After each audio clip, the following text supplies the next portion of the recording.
wakati umefika. Tugonge tusigonge. Wakati ule wakati mzuri sasa. Tunakwenda kusikia neno la Mungu. Tunakwenda kuomba mahali hapa na mtumishi wa Mungu tayari atakuwa mahali hapa kuachilia ujumbe wa Yesu.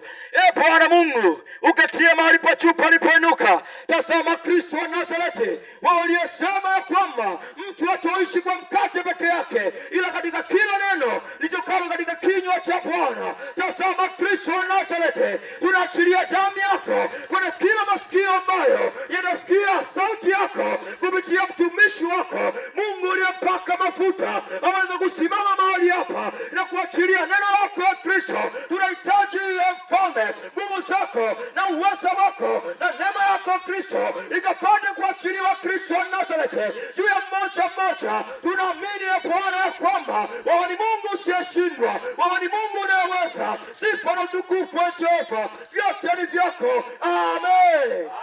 Amen. Karibu mtumishi wa Mungu na Mungu akubariki. Amen. Bwana Yesu asifiwe. Amen. Haleluya. Amen.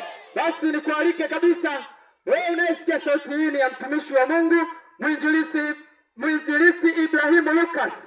Mahali popote ulipo unaposikia sauti hii, nikualike katika viwanja hivi ili tupate kusikia habari njema tulizozileta, habari za wokovu. Mahali popote ulipo, sogea sasa uweze kusikia habari njema. Maana Mungu ana haja na wewe jioni ya leo. Mungu ana haja na wewe jioni ya leo. Na Mungu ametuagiza hapa tukuletea habari njema za Yesu Kristo aliye hai. Wewe unasikia sauti, sogea sasa katika viwanja hivi uone walokole ambao Bwana amewachagua waje kuletea habari njema leo. Tena nataka nikwambie kitu kimoja, kwamba ukisikia walokole sio dini mpya. Ulokole ni dini ambayo ameanzisha Mungu. Tusoma katika ile kitabu cha Yohana sura ya 3 mstari wa 16, maandiko yanasema hapo mwanzo Mungu alipenda ulimwengu hata akamtuma mwanawe pekee ili kila mmoja atakayemwamini basi aokolewe na awe na uzima wa milele. Tumekuletea habari njema. Tunahitaji sasa usogee mahali hapa.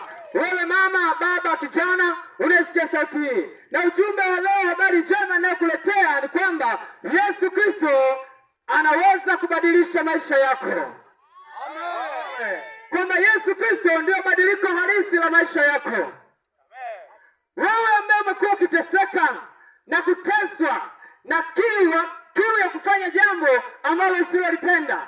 Yawezekana ni kiu ya kunywa pombe, imekutesa kwa muda mrefu. Yawezekana ni kiu ya kuvuta bangi, kiu ya kuvuta sigara. Wababa wengi wanateseka sasa hivi na kiu ya kutumia shikata. Sikiliza nikwambie, Yesu anaweza kuyabadilisha maisha yako. Sema amina.